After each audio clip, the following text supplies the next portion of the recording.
ಏ ಕಾಕು ಕಾಲ್ತಾ ಇಲ್ಲ ನೀನು. ಏ ಬೊಬ್ಬು ನೀನು ಕಾಲು ಕೊಟ್ಟು ನಾ ಕೈಲೇ ನಡಿಲೇನ. ಏ ಕಾಕು ನಾ ಲಗ್ನ ಈಗ ಹೊಂಟೀನಿ, ಲಾಸತ್ತೆ ಕಾಲು ಮುಗಿತೀನಿ ತಾಯಿಲಿ. ಬಾ ಇಲ್ಲಿ ನಿನಗೆ ಭಾಳ ಕಲಿಸೋದೈತಿ. ನಿಮ್ಮ ಒಂದು ಬೇರೆ ಮಳ್ಳದ ಸಂಸಾರ ಹೆಂಗೆ ಮಾಡ್ಬೇಕು ಅನ್ನೋದು ಅದಕ್ಕೆ ಗೊತ್ತಿಲ್ಲ. ಗಂಡನ ಮನೆಗೆ ಹೋದ ಬಳಕ ಸಂಸಾರ ಹೆಂಗೆ ಮಾಡ್ಬೇಕು ಅನ್ನೋದು ನಾ ಹೇಳ್ಕೊಡ್ತೀನಿ ಬಾ ಇಲ್ಲಿ. ಯಾಕಂದ್ರೆ ನನ್ನ ಮದುವೆ ಆಗಿ 30 ವರ್ಷ ಆಯ್ತು ನಿಮ್ಮ ಕಾಕನ ಜೋಡು. ಮನ್ಯಾಗ ಎಲ್ಲರೂ ಚಲೋ ಇದ್ರೆ ಅತಿ ಚಲೋ ಇರೋದಿಲ್ಲ. ಆಕಿಂದ ಏನಾದ್ರು ಸಿಟ್ಟು ಬಂತಲ್ಲ ಬಾಂಡೆ ಒಯ್ಯುದು ದನ.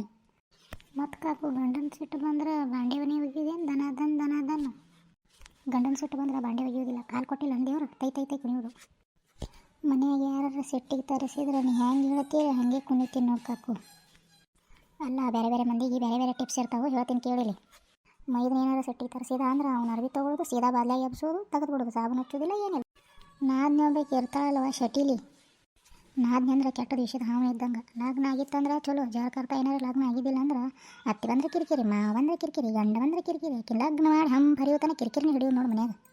ನೋಡಿ ತಂಗಿ ನಾ ತಿಳಿದಿದ್ದು ಹೇಳ್ತೀನಿ ನಿನಗೆ. ಲಗ್ನ 30 ವರ್ಷ ಆಯ್ತು ನೋಡು ನಾ ಸಂಸಾರ ಮಾಡಕ್ಕೆ ನಿಮ್ಮ ಕಾಕನ ಜೋಡು.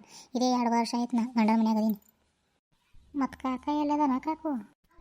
ನಿಮ್ಮ ಕಾಕ 2 ವರ್ಷ ಆಯ್ತು ಕೋಲಾರದಾಗಿನ ಬಂಗಾರ ತರ್ತೀನಿ ಅಂತ ಹೋಗ್ಯಾನ, ಇನ್ನೂ ತನ್ನ ಪತ್ತೆನೇ ಇಲ್ವ.